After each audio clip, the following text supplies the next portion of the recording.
So when I mentioned strongyloides, it's a a worm that you can potentially contract. That it's one of those things that if you're walking in the woods, kind of, and I know a lot of people say, you can be barefoot to kind of ground yourself. For an Angie is one with the earth, but when we're walking in the woods, I'm like, I still can't do it.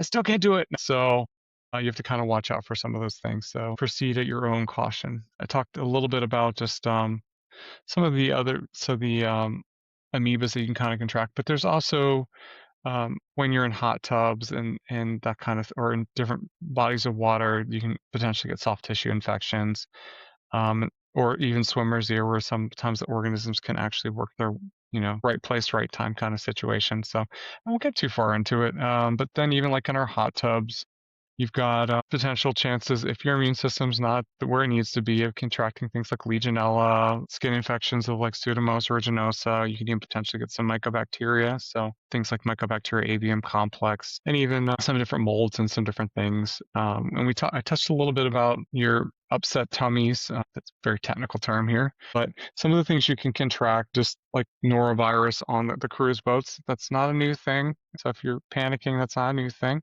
And then even some disseminated infection. Uh, if you're riding an wheeler, you're zip lining and you cut yourself, there's certain bacteria that can kind of find their way in there. So just some things to kind of keep in mind along the way. So I did mention Naegleria fowleri, so that's an important one. So with hot springs, it doesn't occur too often, but you have to kind of be aware of it in the warmer months. And if you're in Florida, Texas, there's some things there you have to kind of watch out for. It resembles a bacterial or a viral meningitis. So one thing that a good best practice that you could have for your laboratory for this amoeba, make sure that you're there for your patients, is just going to be to actually, during these warmer months, when you're doing your differential, ask them, you can have in your LIS system a prompt that, is there a freshwater exposure? Because you're looking for this amoeboid movement. On the right stain, you're looking for a couple key characteristics that, if you're really interested, I'm going to do a collaboration with Marilyn Vega on this one. So you'll see images of that, and that's coming up. So at SUPERSTAT, we love to collaborate. It's got the word lab, collab. So of course, at SUPERSTAT, we are going to collaborate. But you'll see more of our collaborations and just see some cool pictures I send to her, and I'll make sure to keep you guys posted on that. Okay. So I'm not going to steal my own thunder with Naegleria fowleri. So that is coming. So just some basic things in the laboratory that we can do are the game sustain that we're doing there, even when we're doing the cell count, looking for the amoeba there. But there's also just tap water auger. So it's basically this auger where we cover it with E. coli and the amoeba just gobbles it up and we can look at it from above. With all that being said, it's going to be reportable for different states. So Texas, Louisiana, Florida, places where you're going to see more of this. It's something that has to be called immediately. So look out for that collaboration with Maryland and learn more about Naegleria fowleri. One of the other things that, when you're traveling and you've got your contacts, make sure you pack your contact solution. Do not use tap water unless you really don't value your eye, because there's another amoeba that you have to look out for that can show up occasionally in tap water called acanthamiba. So it's an amoeba that you'll see in amoebic keratitis. So you'll see this in eye infections, and potentially even sometimes it can lead to CNS infections as well. But one of the primary places that I saw this in practice was we'd receive contact solution containers that would potentially, they use tap water and they put the contact in their eyes, and then it leads to this kind of bigger infection. So you got to make sure when you're traveling, pack your contact solution. Okay. And I always like to talk a little bit about some fun ones that you could potentially get if you have some sort of trauma. So if you are an adventurer and you are surfing, or you are going to Australia and you're in the shark cage, these are not baby sharks. You gotta. So I always like to kind of mention just quickly about if by some chance you get bitten by a shark and you're like, oh gosh, bitten by a shark, you got to look out for organisms like Vibrio, Aeromonas, and things like Clostridium in some cases. So these are ones that can show up, and you potentially even have to make sure if you are bitten by a shark, you can get that intramuscular tetanus shot too. So the great whites may not take your full leg, but make sure you get the antibiotic coverage. Okay. So some practical tips here. Make sure you shower thoroughly before using public pools, and that's dealing with some of the hot tub things. Check toddlers frequently for diaper changes and things, especially if you're in a water park, and then don't use tap water for your contact lenses. I'm going to kind of here at this point, this is where I'll start to kind of wrap up a little bit and let you know that, you're not all alone. So don't be like, oh gosh, I can't leave my house. Hopefully you're not rocking back and forth at this point, but some tips to kind of keep in mind, but also a couple organisms that do show up that you have to kind of be on the lookout for. So these are some organisms to know. So I wanted to stop there for a minute to give you some hope that help is on the way. So hang in there. So some organisms to know, some other key ones that can potentially show up at sometimes. Another collaboration I'm going to try to convince Marilyn to do with me is going to be talking about Clostridium botulitum. So this can show up from canned foods, homemade potato salads, those kinds of things. But the toxins can cause like this paralysis that can kind of go down the body. So look out for that collaboration. Hopefully, fingers crossed, if Marilyn's listening, we're going to collaborate on this one too. Got some really cool images, so you can see those too. Things to look out for and potentially wounds from the soil. They used to call it floppy baby syndrome in some cases. So you got to kind of look out for things like that. Uh, and even the makeup that sometimes you might be putting on when you're going out. We had an outbreak of Burkholderia pseudomallei that showed up.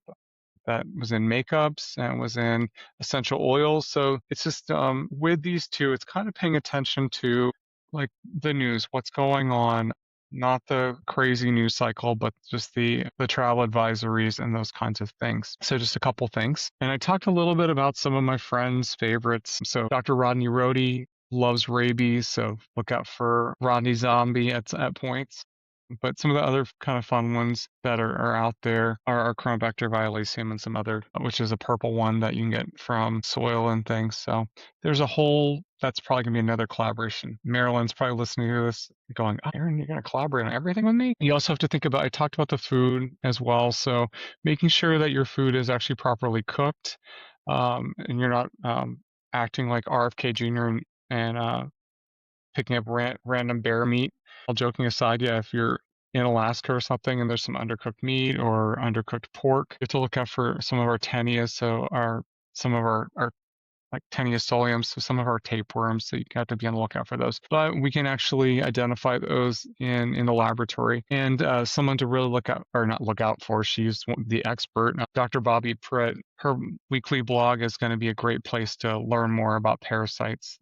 Look up Dr. Bobby Pritt, another future friend of the podcast. Okay, so here's the hope. Here's the exciting stuff. You are going to be prepared. When you go into the world, you're not putting back your PTO. Do not sell it back like those crazy folks. You're going to take every hour. So before you travel, here's some strategies and here's some practical tips to kind of ensure a healthy, safe trip for you and safety, of course. If you're listening, Dan, the safety man, I am preaching the safety. So some things to kind of look out for.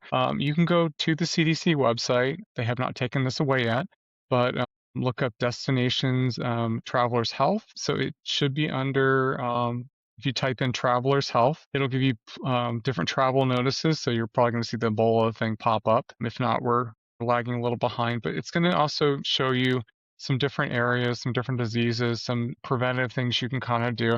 So like when I went to Japan, got my Japanese encephalitis vaccine. I probably didn't need to worry too much about it, but I was prepared. But this website will kind of help guide you, and they do have some live chat as well. So if you're not sure or where to go, you can actually start here and kind of go from there. And your pharmacist as well.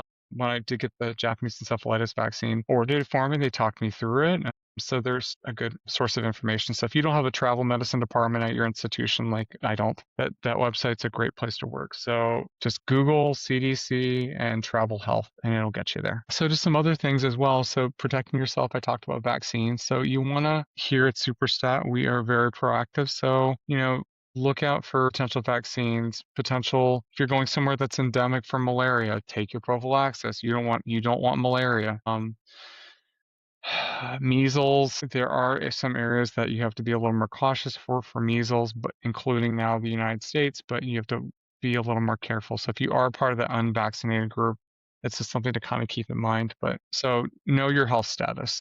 You can make appointments with travel medicine physicians, or even your primary care. But with your primary care, they're probably going to be they're like, oh, I need to step out for a minute, and they just are Googling the CDC website and they come back in. So make sure you take those recommended medications, and that's kind of where I'm going with that. And then plan for the unexpected because you are traveling this summer.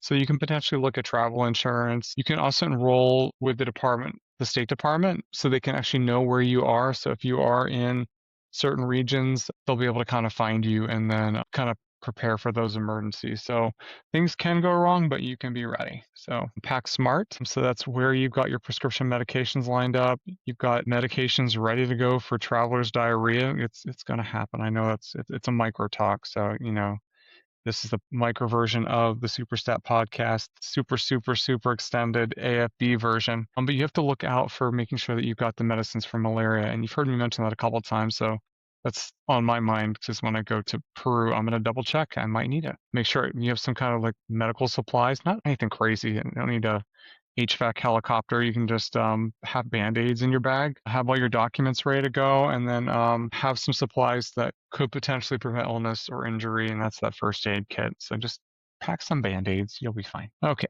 So before I let you go, and before we get that call from the lab and from the hospital saying, hey, I saw there's a positive blood culture. What's the result? Keep in mind that no matter where you are, today is your day and your mountain is waiting. So get on your way. You got some stuff to do.